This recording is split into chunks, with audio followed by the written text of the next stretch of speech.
आप लोगों ने न्यूक्लियर पावर का नाम तो सुना ही होगा। और भारत इस भीड़ में एक्चुअली कहाँ पर आता है।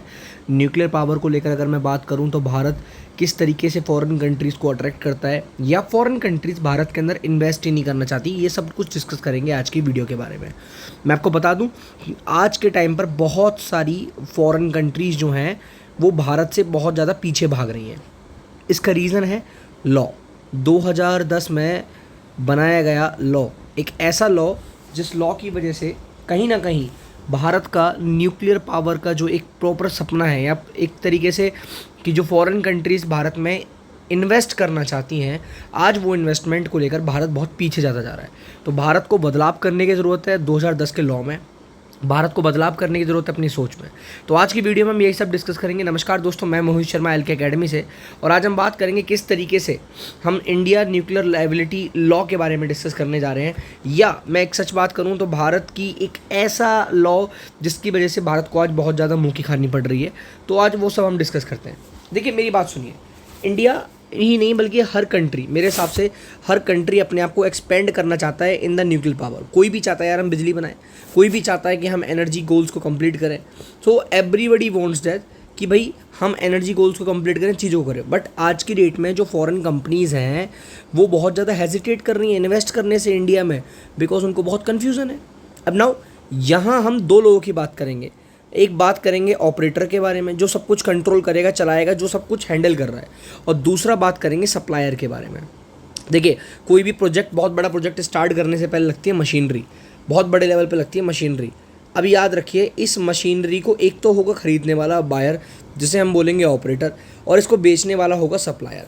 नाउ इंडिया का जो लॉ है वो ऑपरेटर के अगेंस्ट है, बट कहीं ना कहीं ये सपोर्ट करता है ऑपरेटर को और बाद में जाल बिछा देता है सप्लायर के लिए। तो यहाँ ऑपरेटर भी फंसता है और सप्लायर भी फंसता है। अब मेरी बात समझिए, एक बार सपोज करिए मुझे एक कंपनी है, जैसे मैं अपनी कंपनी के नाम से खोलता हूँ, मोहित एंड कंपनी के नाम से। अब ना ये कंपनी इंडिया में इन्वेस्ट करना चाह रही है, तो उसके लिए बहुत सारी मशीनरीज चाहिए होंगी। तो उस टाइम पर अगर मैं मान के चलता हूँ, मैंने रशिया से बहुत बड़े लेवल पे मशीनरीज ऑर्डर करी, तो यहाँ रशिया मेरे लिए एज ए सप्लायर काम कर रहा है, ठीक है। और मैंने जो कंपनीज ली, जो मशीन ऑर्डर करी, उन मशीन को मैंने यहाँ पर रखा। अब कल को इन फ्यूचर अगर न्यूक्लियर लीक हो जाता है और उसके पीछे का रीज़न मान लो कि भारत ही है, भारत का कोई भी बंदा एम्प्लॉय जिसके चक्कर में न्यूक्लियर लीक हुआ, जैसे भोपाल गैस ट्रेजेडी आपने सुना होगा। भोपाल गैस ट्रेजेडी जो हुई थी उसके पीछे का रीज़न ये था कि वहाँ पानी नहीं जाना चाहिए था, बट वहाँ पानी पहुँच गया बिकॉज जो बंदा वहाँ सारा कंट्रोल कर रहा था उसकी वजह से वहाँ पानी पहुँचा, है ना। हालांकि दैट वाज ऑल प्लान्ड भी, कुछ ऐसी चीज़ें हैं ना पानी को लेकर, आप समझ सकते हो ना। तो भोपाल गैस ट्रेजेडी हुई थी बहुत बड़े लेवल पर, है ना। दैट वाज माना जाता, कई लोग बोलते हैं एक्सीडेंट है, कई लोग बोलते हैं कि वो किया गया, करा गया है, planning, that was a planning. तो उस केस में वो ऑपरेटर जो है, जो सारा कंट्रोल कर रहा था, वो वहाँ पर प्रॉब्लम वाला बंदा था। अब मेरी बात समझ करिए, इस केस में अगर मैंने ये कंपनी हूँ, मैं यहाँ ऑपरेटर हूँ, मैं इस कंपनी का मालिक हूँ, तो कल को अगर कोई भी गिल्टी होता है, सपोज़ मैं गिल्टी नहीं हूँ बट कोई और बंदा गिल्टी है, तो भाई साहब गिल्टी वो बंदा नहीं होगा, गिल्टी मैं हूँगा, यानी कि कंपनी विल बी गिल्टी। याद रखिएगा, यानी कि जो हमारा गोल है अट्रैक्ट करना फॉरेन कंट्रीज़ को इन्वेस्ट करने के लिए न्यूक्लियर एनर्जी में, वो गोल कंप्लीट ही नहीं हो सकता। बिकॉज रीज़न क्या है, सपोज़ करो कोई भी कंपनी यार जो यहाँ पर इन्वेस्ट करना चाह रही है, अगर वो सिक्योरिटी फील नहीं करी है तो क्यों करेगी। अब दूसरा सप्लायर क्या है, सप्लायर का मैं आपको थोड़ी देर में बताऊँगा, बट उससे पहले मैं इसके बारे में आपको 2-3 चीज़ें बता देता हूँ, ठीक है। चलिए, वैसे फिलहाल अगर हम बजट बताएं तो अभी हम क्या चेंजेस कर रहे हैं बजट को लेके, कि 20,000 करोड़ का हमारा स्मॉल जो मॉड्यूलर रिएक्टर है, इसको हमने रिवाइज किया न्यूक्लियर लॉस को। अब मेरी बात सुनिएगा ज़रा। तो जो मैं ऑपरेटर बता रहा था उसके ऊपर लायबिलिटी बहुत बड़ी है कि कल को अगर ऑपरेटर ने कुछ भी किया भाई साहब, उसे 1500 करोड़ रुपए पे करने पड़ेंगे। इमरजेंसली 2300 करोड़ रुपए गवर्नमेंट पे करेगी, है ना, याद रखना। Now insurance is mandatory. अब ऐसा ना हो ऑपरेटर बोले कि हमें 3 महीने का टाइम चाहिए, भाई साहब पहले ही इंश्योरेंस करा के रखो, यानी कि अपनी मौत का इंश्योरेंस जो है, अपने रिस्क का इंश्योरेंस जो है पहले करा के रखो। अगर आपको कुछ भी होता है या कुछ भी दिक्कत होती है, कल को ऑपरेटर मर भी जाता है ना ट्रेजेडी में या किसी भी चीज़ में, तो वो कंपनी तो जिंदा है ना, because company is an artificial person. तो as per the companies law company will pay, company pay करेगी, ठीक है। तो बेस्ड ऑन अगर मैं CSC बात करूँ, ये जो लॉ बने हैं इसके ऊपर बात करूँ, ठीक है, तो इंडिया ने 2016 में एक है ना सप्लीमेंट्री बेसिकली कंपनसेशन इन 2016 में ज्वाइन किया। तो ये जो civil liability for nuclear damage act 2010 है, यानी कि CLNDA, भाई it is very dangerous. It is very dangerous for the operator as well as for the supplier also. Now let me tell you how it is dangerous for the supplier. इसके अंदर एक clause आता है, section आता है, article section 17 clause B. अभी क्या बोलता है, मेरी बात सुनिए ध्यान से।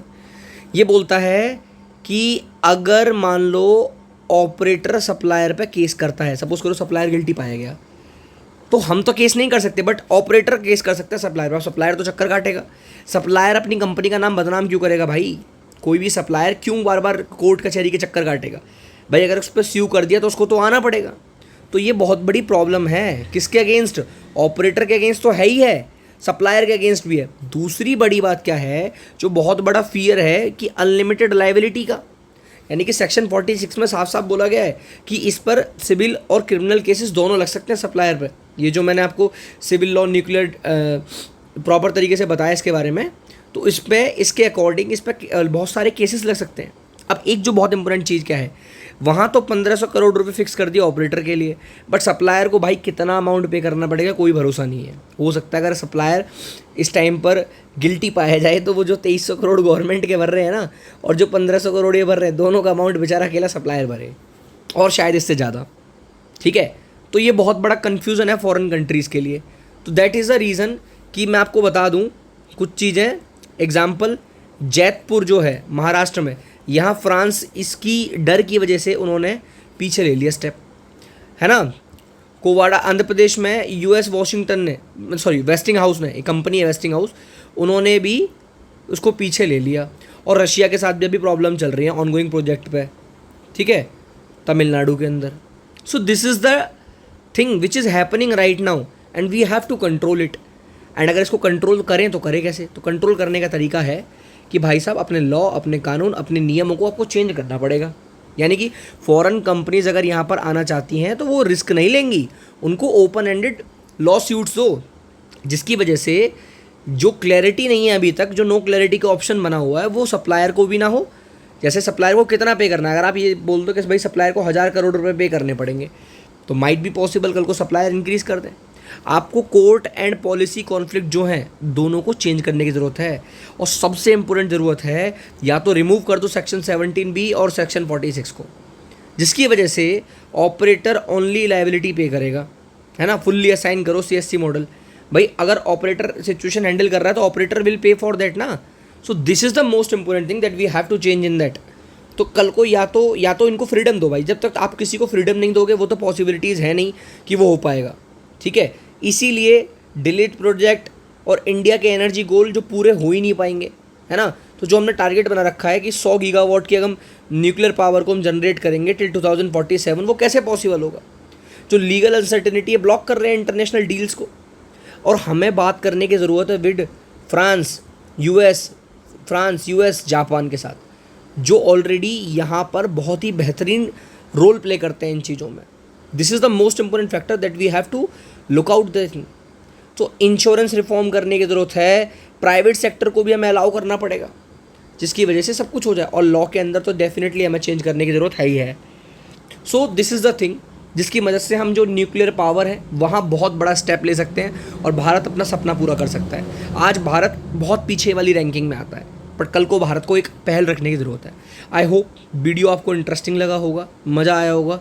तो अगर आपको इस तरीके के वीडियोस देखना पसंद है, कंटेंट जानना पसंद है, तो आप ज्वाइन कर सकते हो हमारी academy GPSC, UPSC, NDA, CDS के लिए, ठीक है।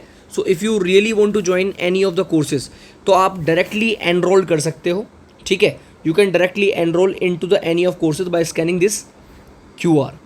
आपने एक बार इसको स्कैन करोगे, मेरा कोड यूज़ करोगे, आपको मैक्सिमम डिस्काउंट मिलेगा, मोर देन 50% डिस्काउंट मिलेगा। It is my promise to you. So please scan it. अब अगर आप अपनी प्रिपरेशन को करना चाहते हो तो this is the right time, ठीक है। और इसके अलावा अगर मैं आपको 2-3 चीज़ें बताऊँ, ठीक है, 2-3 चीज़ें बताऊँ जो कि बहुत इंपॉर्टेंट हैं, वो ये है कि भाई अब पेपर आ रहा है, NDA का पेपर है, CDS का पेपर है, तो ये दोनों पेपर आ गए हैं। सिविल सर्विसेज का 2026 का पेपर को टारगेट अगर आप ले रहे हो तो this is the right time. और ये राइट टाइम पर आप कोई भी एकेडमी, फ़िलहाल अभी आपको इतने बेहतरीन कोर्सेज, इतने एक्चुअली कम रेट्स पे कोई भी नहीं देगा. So if you really want to join it, you can join it. I hope आपको वीडियो इंटरेस्टिंग लगा होगा. अगर इंटरेस्टिंग लगा है तो वीडियो को लाइक कर दो, सब्सक्राइब कर दो चैनल को, और मिलते हैं नेक्स्ट वीडियो में. तब तक के लिए जय हिंद, वंदे मातरम.